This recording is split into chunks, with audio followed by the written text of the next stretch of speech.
America के साथ अमन की तजावीज़ किसी सूरत कबूल नहीं, ईरानी सुप्रीम लीडर डट गए। फिलहाल अमन का वक्त नहीं, इसराइल और अमेरिका को शिकस्त देंगे और तावान वसूल करेंगे। ईरानी सुप्रीम लीडर मुश्तबा खामनेई का बयान। रॉयटर्स के मुताबिक ईरान को ये तजावीज़ 2 सालिस ममालिक की जानिब से भेजी थी। ईरानी सफ़ीर की मुश्तबा खामनेई की रूस में मौजूदगी की तरदीद। कहा, ईरानी सुप्रीम लीडर रूस में ज़ेरे इलाज नहीं। बरतानवी मीडिया के मुताबिक मुश्तबा खामनेई 28 फरवरी को हमले में बच गए थे और मुल्क से बाहर चले गए थे।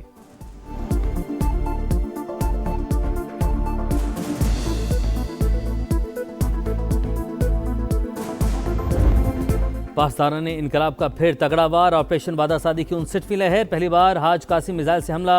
गदर और इमाद मिसाइल भी इसराइल पर दाग दिए। तल अवीव और यरूशलेम में धमाकों की गूंज। शहरी बंकर्स में जा छुपे। मुतादिद सेहूनी ज़ख्मी। खित्ते में तनसीबात भी तेहरान का हदफ। कतर में ड्रोन और मिसाइल हमले। अबूधाबी में मिसाइल का मलबा गिरने से पाकिस्तानी शहरी जाँ बहक। अल फुजैरा बंदरगाह के करीब टैंकर प्रोजेक्ट से निशाना। बगदाद में अमरीकी सफारतखाने पर ड्रोन हमला। यूएई का मजीद मिसाइल और ड्रोन तबाह करने का दावा। इसराइल की तेहरान पर एक बार फिर शदीद बमबारी। इस्फहान, शिराज और कुम पर हमले। शहादतों का खदशा। सिहूनी फौज की लेबनान में सफाकियत। मजीद 26 शहरी शहीद। तादाद 912 हो गई।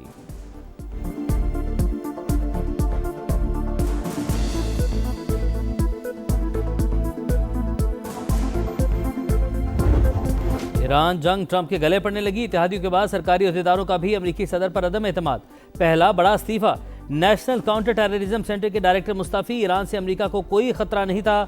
जो केंट का मौक़िफ़। कहा, वाशिंगटन ने इसराइली लॉबी के दबाव में आकर जंग शुरू की। अमरीकी मीडिया और इसराइली हुकाम ने गलत मालूमात फैलाई। किसी सूरत भी गैर कानूनी जंग की हिमायत नहीं की जा सकती।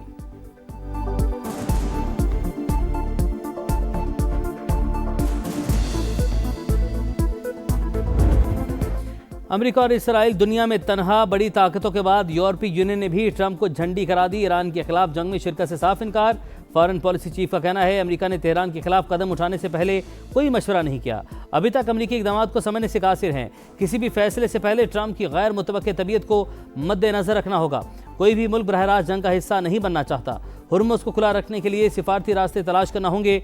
उम्मीद है जंग महीनों में नहीं, हफ्तों में ख़त्म हो जाएगी। जल्द ऑयल टैंकर्स आबना हुर्मुज़ से गुजरना शुरू हो जाएंगे। व्हाइट हाउस के इक़्तिसादी मुशीर का बयान।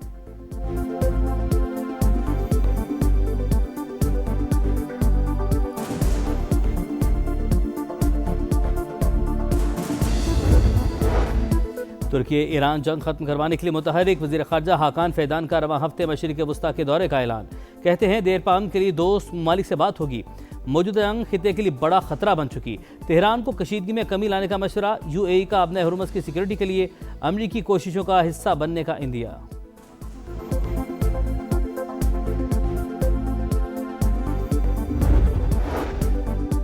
अफगान तालिबान रजीम का 400 अफराद की हलाकत का दावा झूठ। एक भी सबूत नहीं दिया गया।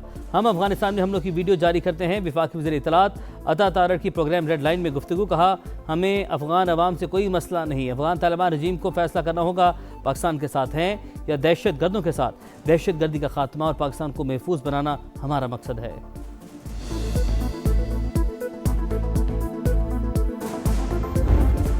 अफगान तालिबान रजीम का पाकिस्तान के खिलाफ गुमराहकुन और मन घड़त प्रोपेगेंडा बेनकाब। आलमी और अफगान मीडिया ने 400 अफराद की हलाकत के झूठे दावों की कलई खोल दी। दहशत गर्दों के ठिकानों की तबाही छुपाने के लिए तालिबान ने झूठ का सहारा लिया। जोया न्यूज़, अफगान टाइम्स या किसी इदारे ने जानी नुकसान की तस्दीक नहीं की। अफगान जरीदे ने भी पाकिस्तान के मौक़िफ़ की तस्दीक कर दी। अफगानिस्तान इंटरनेशनल ने लिखा, पाक फौज ने अफगान तालिबान के सिर्फ फौजी तनसीबात को निशाना बनाया। हमलों के बाद तालिबान ने खुद मनशियात बहाली मरकज़ को आग लगाई और अस्पताल को बम से उड़ाने का दावा किया।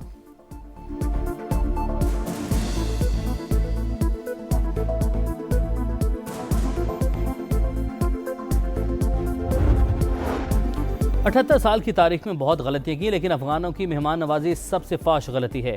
मोहसिन कुछ लोग इस रियासत पर हमलावर हैं जिसने उन्हें पनाहगाह दी।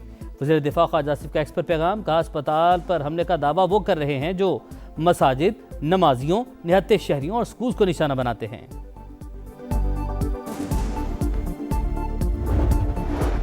हुकूमत के किफ़ायत वाले इक़दामात। बड़ा फैसला। यौम पाकिस्तान की परेड और इससे मुंसलिक तकरीबात न करने का फैसला। दिन को कौमी वक़ार और एहतराम के साथ सादगी से मनाया जाएगा। वज़ीर-ए-आज़म ऑफिस का एलामिया जारी। गैर मुतज़ल्ज़ल अज़्म के साथ किफ़ायत वाली पॉलिसी को बरकरार रखने की हिदायत। वज़ीर-ए-आज़म की ज़ेर सदारत इजलास शहबाज शरीफ के बचत प्लान पर अमल दरामद यकीनी बनाने की हिदायत। कहा पेट्रोलियम दरामदात की सप्लाई चेन बेहतर बनाने के लिए वज़ीर पेट्रोलियम भी मुतहरिक हों। हालात की बेहतरी तक तमाम मुतल्लिका इदारे हंगामी इक़दाम के लिए तैयार रहें। मुल्क में पेट्रोलियम मसनूआत की किल्लत का कोई खदशा नहीं। हुकूमत ने अप्रैल तक के स्टॉक का बंदोबस्त कर लिया।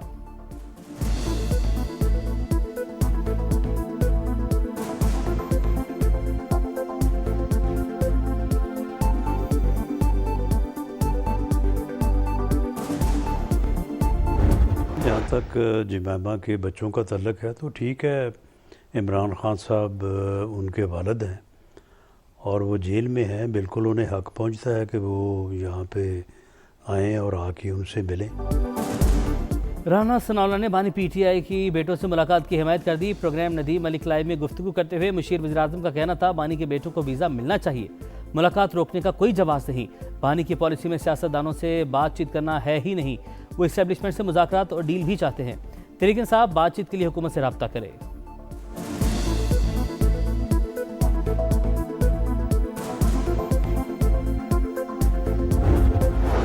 बानी पीटीआई रहलिया बुशरा बीबी की मुलाकात, आंख के इलाज और बेहतरी के हवाले से बातचीत। बैरिस्टर गौहर का कहना है मुलाकातों को रोकना बुनियादी इंसानी हकूक़ की खिलाफ वर्जी और मुजरिमाना फेल। दरवाजे खोलो, मुलाकातें कराओ, इससे रोशनी आएगी।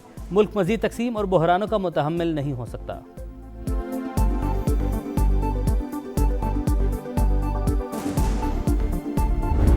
कलदम बलोचिस्तान लिबरेशन आर्मी का इंतहाई अहम कमांडर सुहेल बरोच उर्फ गर्ग इंजाम को पहुंच गया। कराची में सीटीडी की बड़ी कार्रवाई। 17 फरवरी को शाह लतीफ़ टाउन में मारे गए दहशतगर्द की शनाख्त। हुकाम के मुताबिक कलदम BLA के फतह स्क्वाड का सरगना सुहेल बलोच खुजदार में DC पंजगूर की टारगेट किलिंग में मुलविस था। 50 से ज़ायद सिक्योरिटी एहलकारों और आम शहरियों को भी शहीद किया। जाफर एक्सप्रेस पर हमले के लिए 5 खुदकुश दहशतगर्द भी उसी ने भिजवाए थे। सुहेल बलोच रहमान गुल, मुला अमीन और डॉक्टर मखू के साथ बरह रास्त राब्ते में था।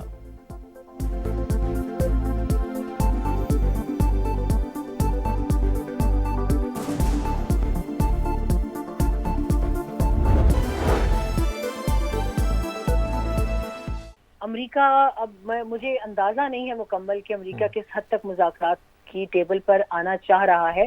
गो के प्रेसिडेंट ट्रंप की बॉडी लैंग्वेज, उनकी बातचीत, उनके स्टेटमेंट मजबूत हैं, मगर लगता यह है कि तासुरात साथ नहीं दे रहे। फिर रिपोर्टर्स के सवालात उनसे आजकल बहुत सख्त हैं।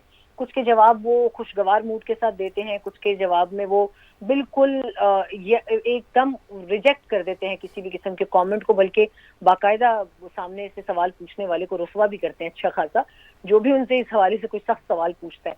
जहाँ तक ईरान की बात है तो मेरा नहीं ख्याल कि इस वक्त ईरान की जानिब से किसी किस्म की निगोशिएशन की कोशिश की गई है, क्योंकि ये हर सतह पर एक तस्दीक हो चुकी है कि उन तक शायद कुछ आई हैं कुछ ममालिक की जानिब से। उसमें बहुत सारे ममालिक ऐसे हो सकते हैं जो कि इस पेशकश को बाकायदा एक टेंजिबल शक्ल देने की कोशिश कर रहे हो कि मुज़ाकरात की तरफ से बातचीत जाए। पाकिस्तान खुद बहुत कोशिश कर रहा है। अब्बास इराक़ची साहब से पिछले 2-3 दिनों में कई मरतबा राब्ता हुआ है, ऑफ द रिकॉर्ड भी, ऑन द रिकॉर्ड भी। लेकिन मुझे लग रहा है कि दोनों फरीक इस वक्त मुज़ाकरात नहीं करना चाहते जी। लेकिन सुमेरा, थोड़ा सा अगर मुज़ाकरात की बात हो भी तो जैसा कि कल स्टीव विटकॉफ की जानिब से भी अमरीकी मीडिया ने ये रिपोर्ट किया था, वैसे मैं आपको याद दिला दूँ कि वो ये कह रहे थे कि जी स्टीव विटकॉफ का राब्ता हुआ है, अब्बास इराक़ची से मुज़ाकरात बहाल हुए हैं, उनका राब्ता बहाल हुआ है, लेकिन इसकी तरदीद भी अब्बास इराक़ची साहब की जानिब से कर दी गई। लेकिन अब चूँकि अली लारेजानी साहब भी नहीं रहे हैं, मसूद पज़ेश्कियान साहब के भी जो बयान सामने आ रहे हैं, तो अब आप क्या समझती हैं कि अगर कहीं कोई राब्ते के लिए दरवाजे खुलते हैं तो फिर किस शख्सियत से राब्ता होगा? क्या वाकई अब्बास इराक़ची साहब ही मुज़ाकरात को आगे बढ़ाएंगे? कोई अगर जंगबंदी की बात होती है, जिस तरह आपने अभी भी फरमाया कि पाकिस्तान ने भी बहुत कोशिशें की हैं और अब्बास इराक़ची साहब से भी पाकिस्तान के आला हुकाम राब्ते में हैं, तो क्या वही वहाँ पर मौजूद हैं या उनके नीचे कौन हो सकता है जिससे मुज़ाकरात की बात हो सके, मुज़ाकरात आगे बढ़ सकें? अभी तो सबसे बड़ा जो एक मुअम्मा है वो ये है कि मुज़ाकरात पर ईरान आमादा भी है या नहीं। ये सवाल का जवाब ढूंढना बहुत जरूरी है। और अगर तो इस बात में कोई थोड़ी सी भी ग्रीन लाइट मिलती है तो सबसे जो बेहतरीन इसके अंदर एक कॉरिडोर होगा वो उनकी वजारत खारजा का होगा। अब्बास इराक़ची एक मंझे हुए वजीर खारजा हैं, अब तक जवाद ज़रीफ के बाद एक बड़ा नाम है। और उम्मीद अब्दुल्ला अन्नाहियान जो कि इनके लेट फॉरेन मिनिस्टर हैं, उसके बाद ये अपॉइंट हुए थे 2024 में। जब उनकी डेथ हुई एक हेलीकॉप्टर क्रैश में, उस वक्त के सदर इब्राहिम रईसी के साथ, तो उस वक्त से इन्होंने हालात को बड़े अच्छे तरीके से संभाला। 2 जंगें इनके सामने गुजर गई हैं। इन्होंने अक़वाम मुत्तहिदा से लेके हर फोरम पर ईरान का मामला जो है वो बड़े अच्छे तरीके से दबंग अंदाज में उठाया। मगर फवाद, अभी अगर आप देखें ना, the trajectory of statements is very similar from the supreme leader level to the foreign minister level and also to the ambassadors level overseas, everywhere. I'm talking about all the Iranian envoys across the globe right now.